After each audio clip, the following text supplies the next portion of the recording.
உங்ககிட்ட ஒரு லொகேஷன் கொடுக்குறோம், அது சரியான லொகேஷன்றதை எப்போ நீங்க கண்டுபிடிக்க முடியும்? நீங்க அதை நம்பி உட்காந்துட்டு போனாதான். அதனாலதான் சங்கீதம் 34:8 சொல்லுது, எப்படி ருசித்து பார்க்க முடியும் நான்? அவர் மேல் நம்பிக்கை வைக்கிற மனுஷன் பாக்கியவான். எப்படி ருசித்து பார்க்கிறது? இன்னைக்கு அவரை நம்புங்க.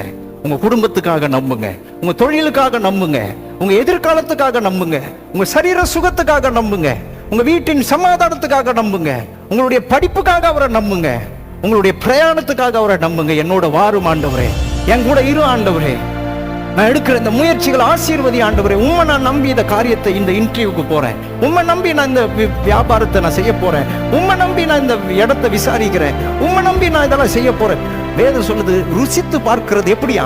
அங்கேயே சொல்லிடுச்சு, 7 மலை தாண்டி 7 கடல் தாண்டி எல்லாம் போக தேவையில்ல.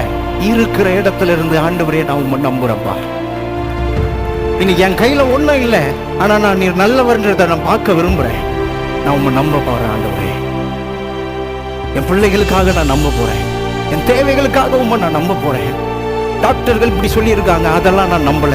உம்முடைய வார்த்தையை நான் நம்புறேன். என் கடன் பிரச்சனை சொல்லுறத நான் நம்பல, நீர் சொல்லி இருக்கிறத நான் நம்புறேன். நீ கடன் வாங்குவதில்லை, கொடுப்பாயின்னு சொல்லி இருக்கிறீர், நான் அதை நம்புறேன். ஹல்லேலூயா.